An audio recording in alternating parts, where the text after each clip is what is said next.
Hey everyone, how we doing today? This is James Sweeney, aka SplitSuit. Welcome back to another video. And as part of the Ask SplitSuit a Question series, a bunch of people asked hand history questions. This one actually comes privately via Facebook. And AC Pennington says, "Hey SplitSuit, love your channel. I have a hand from a 5K tournament on Bovada that I want to ask you about. So let's check it out." Okay, so it's still early on in the tournament. Blinds are 20-40. Hero raises with jacks, gets called, gets another call, and they go three-way to it. And under the gun +3 is an unknown, and the small blind is shaping up to be in kind of more of the aggro fish side of the spectrum. Go here, there's a lead, hero decides to call, and AC says that because he thinks the small blind is a little bit more aggro fishy, that this range is going to be more bluff heavy, and thus he decides to call to induce further bluffs rather than raise and blow out, whatever nonsense garbage that the small blind won't continue with. Now, I kind of disagree with that. I think that there are plenty of hands in small blind's range that he can and will continue with. Everything from gut shots like 10-9 to single pairs that he doesn't know what the heck to do with to open-ended straight draws and stuff like that. I think there are plenty enough second best hands for you to warrant a raise up to something like 600, 650, something like that, rather than just calling. I like calling if I can underwrite my range, induce a raise from under the gun +3, but we don't have that information. There's no reason to think that's going to happen as a default.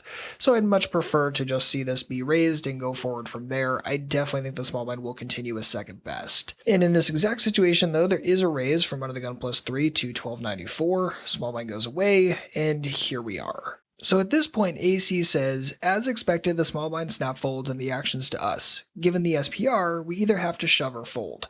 Now, I want to stop there for a quick moment.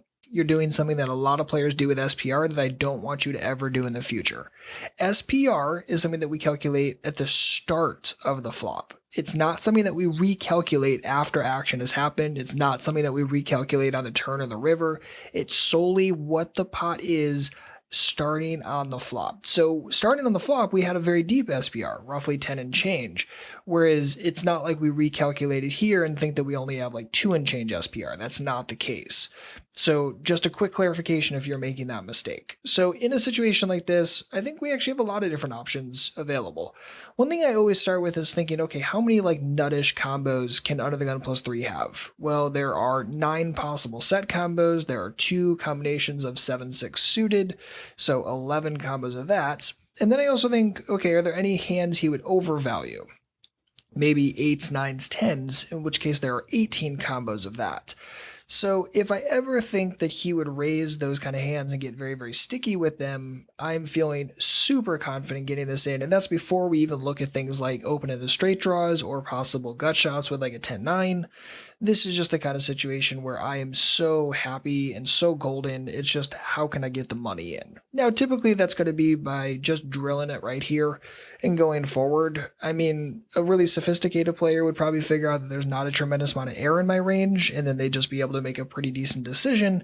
But early on in the tournament against an unknown, I'm not really assuming he's going to be thinking at that level, so I'm totally fine drilling and going forward from there. And in this situation, we end up running into 10s, end up holding, which is always good.